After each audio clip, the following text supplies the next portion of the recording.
नमस्कार दोस्तों, अपने कर्मों का पूर्ण समर्पण बिना किसी इच्छा, उम्मीद और महत्वाकांक्षा के श्री कृष्ण को करना ही उनको प्राप्त करने का मार्ग है। चाहे युग कोई भी हो और परिस्थिति कैसी भी। महाभारत के युद्ध के पश्चात जब श्री कृष्ण पांडवों के यहाँ से वापस लौट रहे थे, तब महारानी कुंती ने भगवान की वंदना करते हुए कहा, हे प्रभु, मेरे और मेरे पुत्रों के जीवन में भारी से भारी संकट आए। आपने हम आश्रितों का हर संकट अपने ऊपर ले लिया और हमारी हर बार रक्षा की। हे प्रभु, मेरी आपसे प्रार्थना है कि आगे भी जीवन में कदम कदम पर संकट और परेशानियां इसी प्रकार हमें मिलती रहें, क्योंकि ऐसी संकट की घड़ी में आप परमात्मा आपके प्रति पूर्ण समर्पण रखने वाले भक्तों को दर्शन देते हैं। इसीलिए मेरी प्रार्थना है कि मेरे जीवन में यह सौभाग्य सदा बना रहे। अपने प्रति समर्पित भक्त की परेशानियां भगवान से देखी नहीं जाती, इसलिए जब भी आप भगवान का पूजन, चिंतन और मनन करें, उनसे कभी कुछ न मांगे, और अगर मांगे भी तो केवल उनके पावन चरण कमलों के दर्शन का सौभाग्य। भगवान श्री कृष्ण के प्रति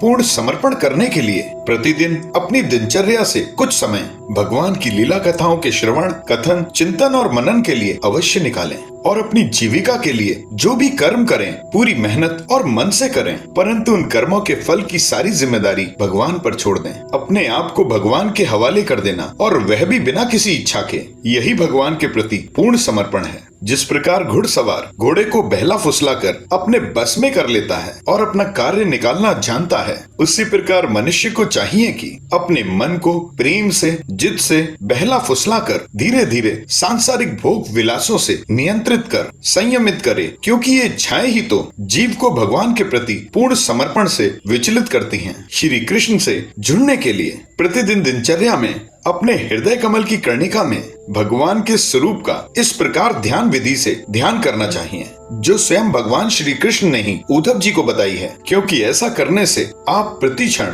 भगवान को अपने हृदय में महसूस कर पाएंगे। किंतु ध्यान रखिए, यह प्रक्रिया पूर्ण रूप से साधने में समय लेगी और शुरू में कुछ कठिन भी लगेगी, लेकिन निरंतर प्रयास ही सफलता की कुंजी है। भगवान श्री कृष्ण उद्धव जी से कहते हैं, हे उद्धव, योगी इस प्रकार मेरा चिंतन करे कि उसका हृदय एक कमल का फूल है। वह शरीर के भीतर इस प्रकार स्थित है मानो उसकी डंडी तो ऊपर की ओर है और मुख नीचे की ओर। अब ध्यान करना चाहिए कि उसका मुख ऊपर की ओर होकर खिल गया है, उसमें 8 पंखुड़ियां हैं और बीच में बहुत सुंदर कर्णिका रूपी गद्दी। अब ध्यान करना चाहिए कि उस कर्णिका रूपी गद्दी पर क्रमशः सूर्य, चंद्रमा और अग्नि स्थापित है। उसके पश्चात अग्नि के भीतर मेरे स्वरूप का ध्यान करना चाहिए। मेरा यह स्वरूप ध्यान के लिए बड़ा ही मंगलमय है। मेरे हर अंग की गठन बहुत ही सुडौल है, रोम रोम से शांति टपक रही है, मुख कमल प्रसन्नता से अत्यंत प्रफुल्लित और सुंदर है। घुटनों तक लंबी लंबी 4 भुजाएं हैं, बड़ी ही सुंदर और मनोहर गर्दन है।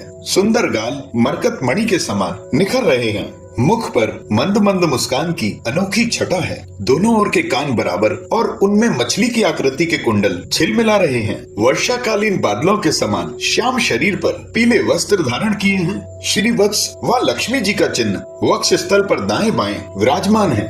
हाथों में क्रमशः शंख, चक्र, गदा और कमल का फूल धारण किए हैं। गले में वनमाला धारण की है और कौस्तुभ मणि जगमगा रही है। चरणों में नुपुर शोभा दे रहे हैं। अपने अपने स्थानों पर चमचमाते हुए किरीट, कंगन, करधनी और बाजूबंद शोभायमान हो रहे हैं। मेरा एक एक अंग अत्यंत सुंदर और हृदय को हर लेने वाला है। सुंदर मुख और प्यार भरी चितवन कृपा प्रसाद की वर्षा कर रही है। हे उद्धव, मेरे सुकुमार स्वरूप का ध्यान करना चाहिए और अपने मन को एक एक अंग में लगाना चाहिए।